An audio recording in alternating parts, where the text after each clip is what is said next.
नमस्कार दर्शकों, आपके साथ एक बार फिर से हाजिर हूं मैं विवेक शर्मा और आप देख रहे हैं उत्तर बंगाल एवं सिक्किम का 24/7 television news channel SK live. अब बढ़ते आज की प्रमुख खबरों पर विस्तार से। सिलीगुड़ी में लॉकडाउन का दिख रहा है व्यापक असर। उल्लंघन करने वालों के विरुद्ध पुलिस निपट रही है सख्ती से। पश्चिम बंगाल में कोरोना का कहर थमने का नाम नहीं ले रही है और यही कारण है कि मुख्यमंत्री ममता बनर्जी ने राज्य में साप्ताहिक लॉकडाउन की शुरुआत की है। इसके तहत आज पूरे राज्य में संपूर्ण लॉकडाउन है। सिलीगुड़ी में लॉकडाउन का व्यापक असर देखने को मिल रहा है। सभी बाजार और दुकानें बंद है, सड़कों पर यातायात काफी कम है। हालांकि कुछ लोग ऐसे भी हैं जो लॉकडाउन का उल्लंघन कर रहे हैं, लेकिन इन लोगों के विरुद्ध पुलिस काफी सख्ती से निपट रही है। सिलीगुड़ी मेट्रोपॉलिटन पुलिस के अंतर्गत आने वाले सभी थानों की पुलिस पूरी मुस्तैदी के साथ तैनात है। मुख्य मार्गों के साथ ही गली मोहल्लों में पुलिस टहलदारी शुरू कर दी है और जो लोग बिना जरूरी कामों के सड़कों पर दिख रहे हैं उनसे पूछताछ की जा रही है। सभी वाहनों की भी पुलिस चेकिंग कर रही है। ऐसे कई लोगों को उन्हें हिरासत में भी लिया जा रहा है जो लोग बिना कारण सड़कों पर निकले हुए थे। हालांकि इन सब के बीच लॉकडाउन का काफी व्यापक असर सिलीगुड़ी में देखने को भी मिल रहा है। जलपाईगुड़ी जिले में कोरोना से संक्रमित 3 और मरीजों की हुई मौत। कुल मौतों का आंकड़ा पहुंचा 30। स्वास्थ्य विभाग की बड़ी चिंता। जलपाईगुड़ी जिले में पिछले 3 दिनों में 3 संक्रमितों की मौतें हुई है, जिससे पूरे जिले में सनसनी फैली हुई है। 23 से लेकर 25 तारीख के बीच 3 लोगों की मौतें हुई है। सभी मृतक 60 वर्ष से कम उम्र के थे, लेकिन सभी को हाई ब्लड प्रेशर और शुगर के मरीज थे। स्वास्थ्य विभाग की तरफ से सभी को चेतावनी दे दी गई है कि हाई ब्लड प्रेशर और शुगर के मरीज अपना विशेष ध्यान रखें और नियमित तौर पर इलाज कराएं, क्योंकि वायरस से संक्रमित होने के बाद उनकी स्थिति ज्यादा खराब हो रही है। कोविड-19 special officer in-charge doctor Shashant Roy ने बताया कि हमारे पास मरीज उस समय पहुंच रहे हैं जब उनकी स्थिति काफ़ी खराब होती है, जिससे उनको बचाना काफ़ी मुश्किल हो रहा है। उन्होंने बताया कि जिन 3 लोगों की मौतें हुई है उनमें से सभी हाई ब्लड प्रेशर और शुगर के मरीज थे।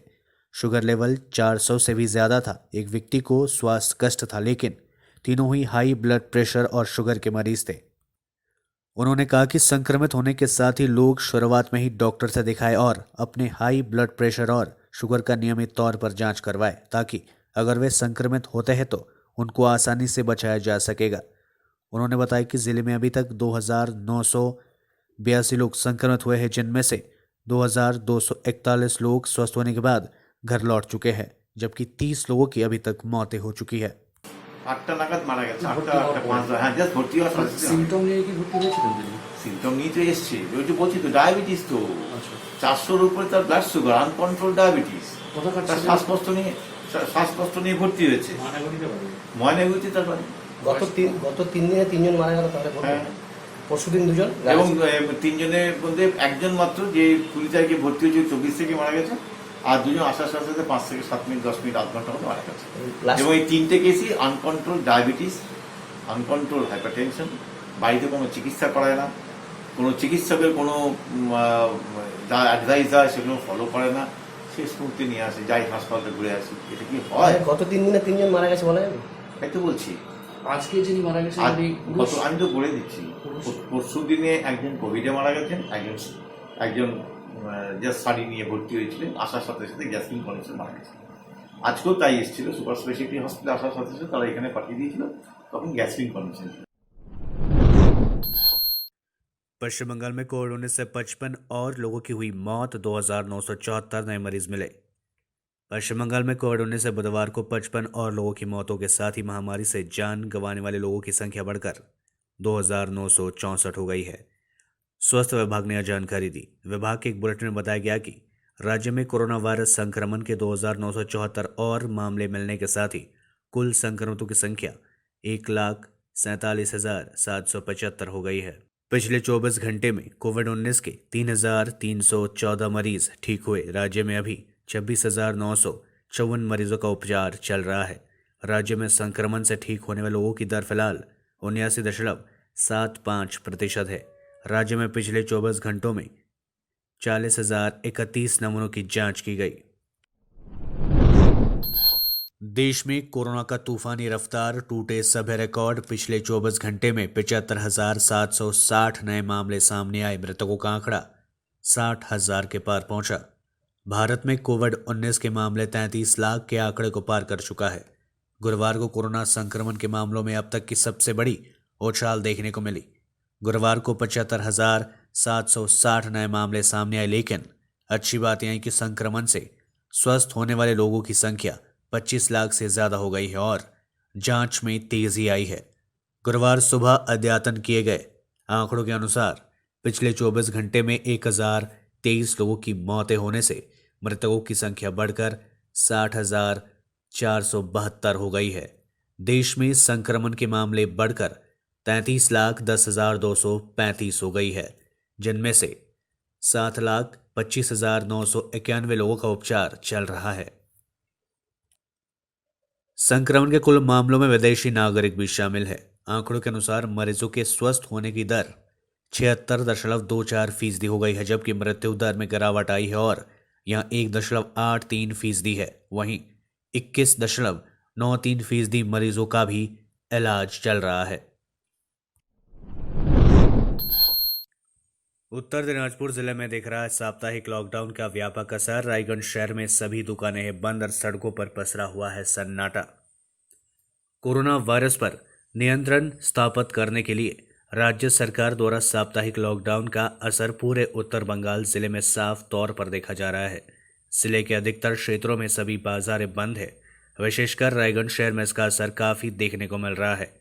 यहाँ पर सड़कों पर सन्नाटा पसरा हुआ है। हालांकि इस बीच पुलिस अपने दायित्व का निर्वाह बखूबी से कर रही है। पुलिस के द्वारा विभिन्न जगहों में टहलदारी की जा रही है। जो 1-2 लोग बाहर सड़कों पर निकल रहे हैं उनसे पूछताछ की जा रही है। दरअसल उत्तर दिनाजपुर जिले में कोरोना वायरस का कहर लगातार बढ़ता जा रहा है, जिससे लोगों में काफी भय और आतंक व्याप्त है। अभी तक उत्तर दिनाजपुर जिले में कुल 2,103 लोग संक्रमित मिल चुके हैं। हालांकि अच्छी बात यह है कि इनमें से 1,797 लोग पूरी तरह से स्वस्थ भी हो चुके हैं। मुख्यमंत्री ममता बनर्जी ने किया ऐलान, 7, 11 और 12 सितंबर को राज्य में रहेगा संपूर्ण लॉकडाउन। 20 सितंबर तक बंद रहेंगे शैक्षिक संस्थान, मेट्रो और हवाई यातायात शुरू करने की वकालत की गई। पश्चिम बंगाल के मुख्यमंत्री ममता बनर्जी ने ऐलान किया कि राज्य का शैक्षिक संस्थान 20 सितंबर तक बंद रहेंगे। मुख्यमंत्री ने ऐलान किया कि राज्य में 7, 11 और 12 सितंबर को संपूर्ण लॉकडाउन रहेगा। मंत्रिमंडल की बैठक के दौरान उन्होंने ये बातें कही। राज्य की कैबिनेट बैठक के दौरान ममता बनर्जी ने कहा कि हम चाहते हैं कि सोशल डिस्टेंसिंग के मानदंडों को बनाए रखते हुए मेट्रो रेल परिसेवाओं को फिर से सुचारू किया जाए। हम 6 हॉटस्पॉट राज्यों में उड़ान सेवा पर प्रतिबंध हटाना चाहते हैं। सप्ताह में 3 बार सेवाएं फिर शुरू करेंगे। इसके साथ ही उन्होंने कहा कि केंद्र को पीएम केयर्स फंड से राज्य को पैसा वितरित करना चाहिए ताकि वे कोविड-19 की स्थिति से निपट सके। लेते हैं थोड़ा सा ब्रेक, फिर मिलेंगे ब्रेक के बाद। आजादी से शुरू हुआ स्वदेशी अभियान, गांव-गांव में बिजली आई, रोशन हिंदुस्तान, मंगल तक भी जा पहुंचा स्वदेशी मंगलयान। तो फिर क्यों ना हो हिंदुस्तानी अपना सब सामान, हम बदलेंगे तभी तो बदलेगा ये हिंदुस्तान। सूर्या, आत्मनिर्भर भारत की पहचान। अपने सपनों को संजोने के लिए ओम डेवलपर्स लेके आया है Shri Shyam farm house villa, जिसकी पहली फेज के सभी प्लॉट्स बिक चुकी हैं और दूसरे फेज की बुकिंग और रजिस्ट्रेशन है चालू।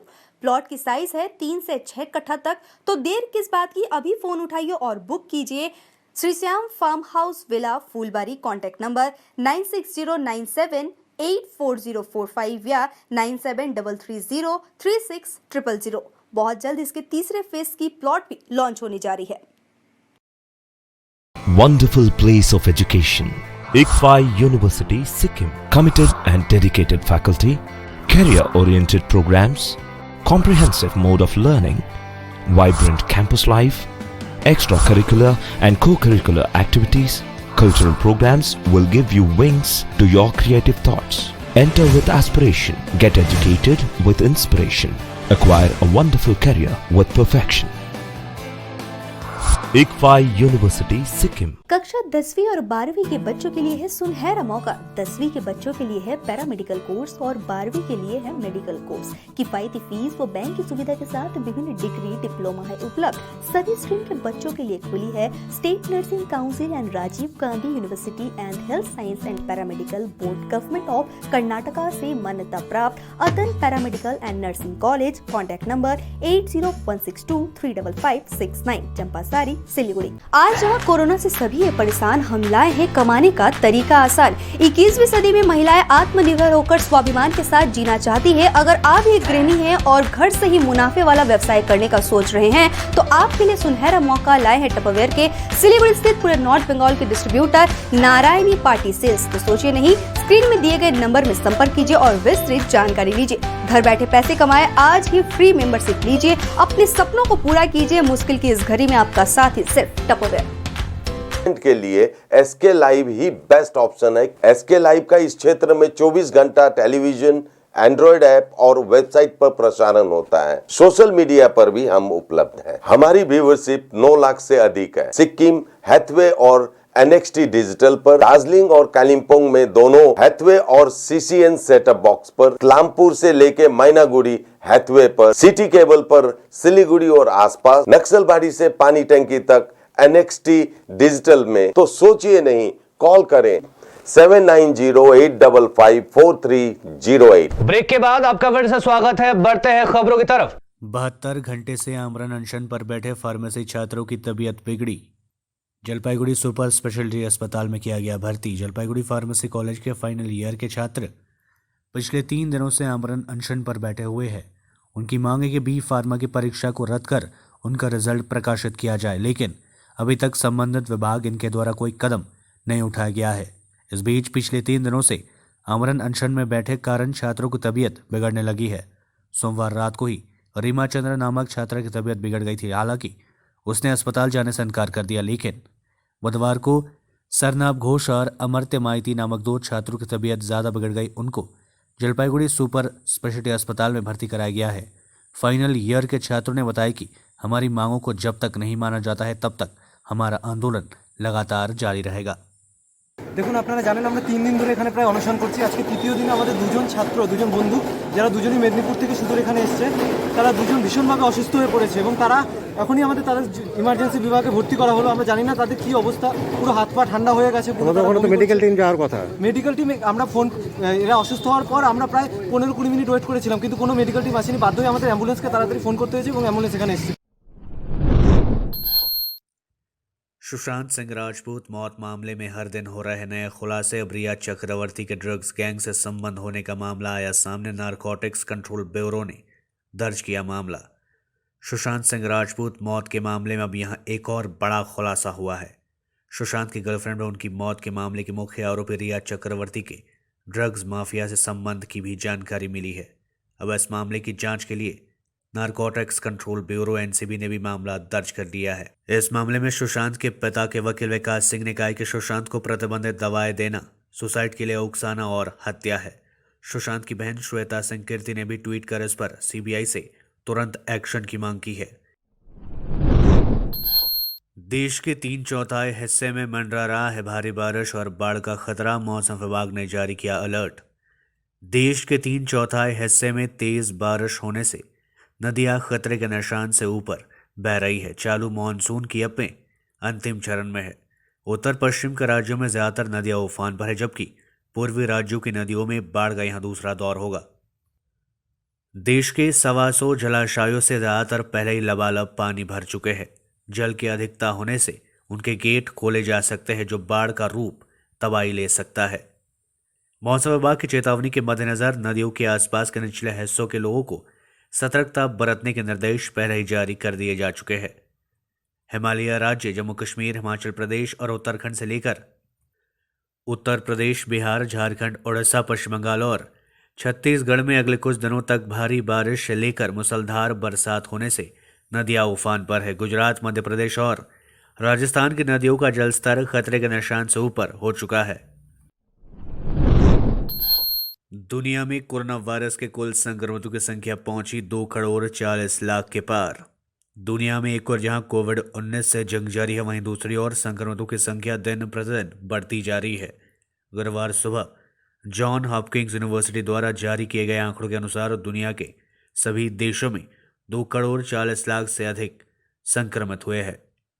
वहीं पूरी दुनिया में अब तक इस घातक वायरस ने 8,24,000 से अधिक लोगों की जान ले चुकी है।